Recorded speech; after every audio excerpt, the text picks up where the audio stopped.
We're here at Open Sauce where a bunch of nerds show off all the cool stuff they built. Today we're here with Scott.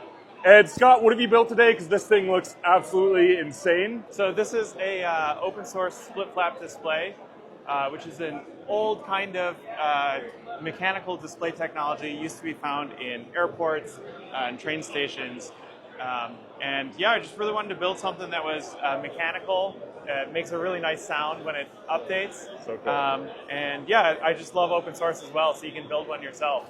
So cool. Do you want to walk through just like the basic engineering of how it was built and the parts you used? Yeah, so there's a drum of these flaps with letters printed on them, and a stepper motor turns that to flip to a particular letter. And that's really all there is to it. It's a pretty simple mechanism. Great. And it's built out of laser cut acrylic parts.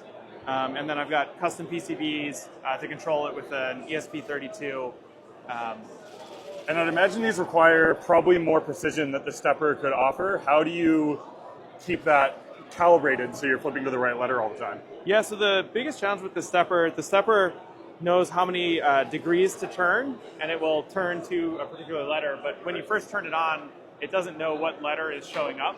Right. And so there's also a magnetic encoder, which you can see here, and a magnet on the drum. So when it cool. first turns on, it finds a home position, so it knows what letter is showing. Right. And then from there, you just turn a certain number of degrees to show a particular letter. And then how often is it doing that calibration cycle? So it's double checking every time it goes all the way around. Right. And that means if the motor was to skip steps or the motor got jammed up for some reason, it would be able to detect it, and it could automatically do that calibration sequence again. Right on. And then what's the hardest engineering problem you ran into this, whether it's software or hardware? I'd say probably just learning mechanical engineering. Like I went into this not having built too much custom stuff before, and so I didn't really understand what tolerances were when I first designed it. So that was a bit of a learning curve. These are open source, and I am probably going to be building a bunch for my office. You guys know I've been really into analog displays recently, so this is kind of like match made in heaven. Where can everybody find you and more details about this project? I think it's going to be a lot of interest. I'm on YouTube. It's Scott Bez1 on X, and my GitHub is Scott Bez1 as well. Awesome. You can look up just the split flap open source project, and you should be able to find it. Awesome. Thanks for your time, man. That was really cool. Thank you. Today we're here at Open Sauce where a bunch of nerds show off all of their cool projects. Today we're here with Brendan. And Brendan, what have you built today? What is this 3D printing monstrosity? So basically I have attached a stylus to a 3D printer. I basically just put my phone onto the bed, just like this. I click start. It's screen mirroring to my PC over here. So then I call an algorithm that basically scans the board, finds every letter.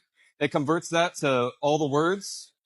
The words are then pathed into G-code that the printer can follow. And then it solves for every single word.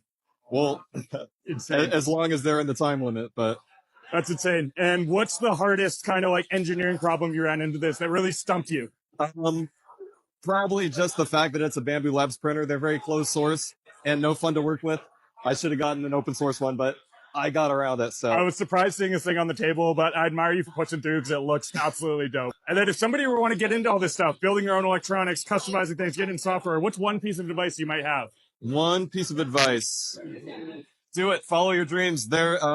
I had no idea if this was going to work before I did it, but I bought a printer, tried it, got it to work, and I'm super proud of it. So where can everybody find you? Where can they see this project and everything that went down into it? I am BK Binary. I have a YouTube channel, a full technical showcase of it. Yeah, that's me.